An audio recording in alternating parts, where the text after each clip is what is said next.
So I don't know what Oedipus is about. I have no idea. Um, I've been following along with this recording uh, from a performance of the Yeats translation with music from 1952. And it is really incredible experience, I think. I mean, it just makes it much more powerful. And the last part of this reading rises to this crescendo. I asked you to read to page 395 to line 809, which is a very powerful moment. And they really emphasize that last word there. It's right here, accursed. Accursed. It's this moment where it all becomes undeniable. That is, Oedipus has to, or finally admits who he really is and what he's really done. And it's a realization that he's cursed. He's cursed. Well, this middle part of the play is really quite remarkable.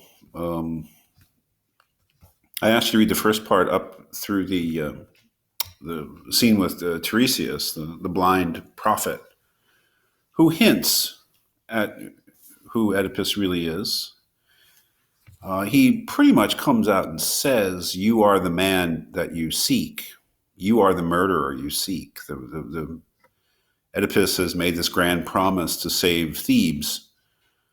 And the only way to save Thebes is to bring Laius, the previous king's murderer, to justice. And Oedipus has promised to do that, to save the city again, like he's saved it before. And to do that, he has to find the murderer. He has to track down, to find out who really killed Laius all those years ago. And Tiresias, who is there, as we know, very reluctant to participate in this thing, because he knows that it's just going to be terrible, that Oedipus will blame him for saying the things that he does, and that Oedipus will be destroyed too. Oedipus will be destroyed by this. But at least, he doesn't come out and say it, but, well, he almost does come out and say, "You murdered your father, and you're living in incest with your mother," which is the second, the other side of the horror.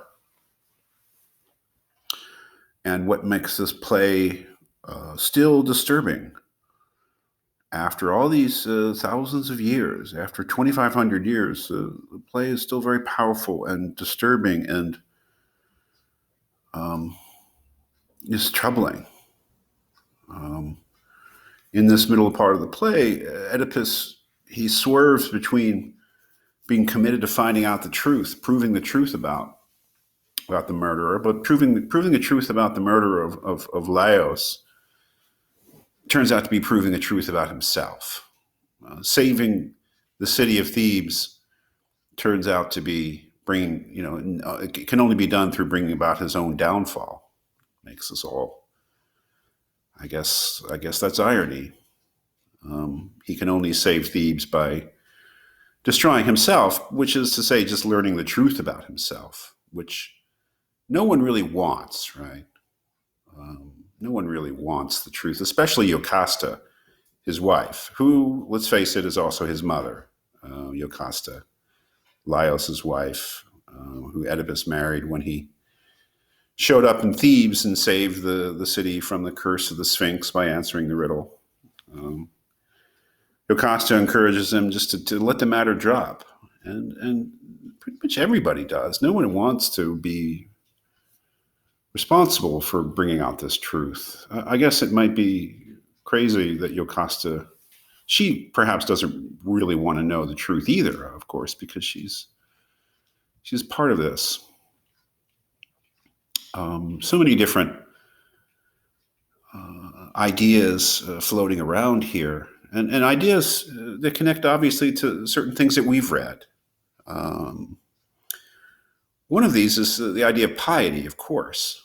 The idea of piety that was so important, of course, in Plato's Euthyphro, but also in the Apology, because, of course, the question of whether Socrates was impious. He has to defend himself against that. Piety and doing what the gods want and avoiding doing something impious, and how that connects up with family. And of course, the idea that the worst thing you can do is to kill your own parent. Like, the worst thing you can do is kill your father, and then to commit incest, which is also something that's anathema. It was particularly hated by the gods. So in this middle part of the play, Oedipus swings between being driven to find out the truth. And at first he wants the truth because he wants to save Thebes, but then it seems that his drive to the truth just becomes this drive, this compulsion to really know himself, to really know who he really is, to stop living in a fog, and that's one of the things that makes this really, really powerful, the sense that if one could freely sort of expand on the theme here, is that most of us do live in fog about ourselves. Hopefully not to the extent of Oedipus, but most of us don't really know who we are, and maybe there's reasons for that, right? That is, we resist understanding who we are because maybe the truth about who we really are is not something that's easily accepted. This drive that Oedipus has to understand himself, to know who he really is, who his real parents are, who his wife really is, who is that old man that he sort of casually killed at the crossroads all those years ago. That all of these things he's driven to know, but then again he resists knowing it. He looks for outs, and we all do. I mean, we hang on to threads of hope that we may be wrong about ourselves or wrong about the things that we don't want to accept. And this sort of back and forth between, this sort of compulsive drive to find the truth and this equally compulsive urge or compulsion to evade the truth, it finally comes to an end at the end of this reading. At the top of page 395, where after hearing the story of the herdsman who saved him when he was a boy, finding out who his real father was, realizing that he really did murder his father, and that his wife is really his mother, and that all his children are the product of incest. It all comes crashing down upon him there on page 395. Very, very powerful. And I really would, if you're really running into this text, and I'm using it to get into this text more, this YouTube video is just the audio of a performance of this version of Oedipus, the one that I've chosen, translated by the great poet William Butler Yeats, but with really some very interesting music. It is some of the lines are sung, and the music, I think, is very good, sort of modern music accompanying the text. It really builds to this crescendo here where Oedipus just cries out in agony, because it's just this moment where he realizes he can no longer, that he's finished, that he's crushed, that as Tiresias says, he's crushed like no man has ever been crushed. He can no longer deny who he really is and what his senses of his life really are just absolutely unbearable.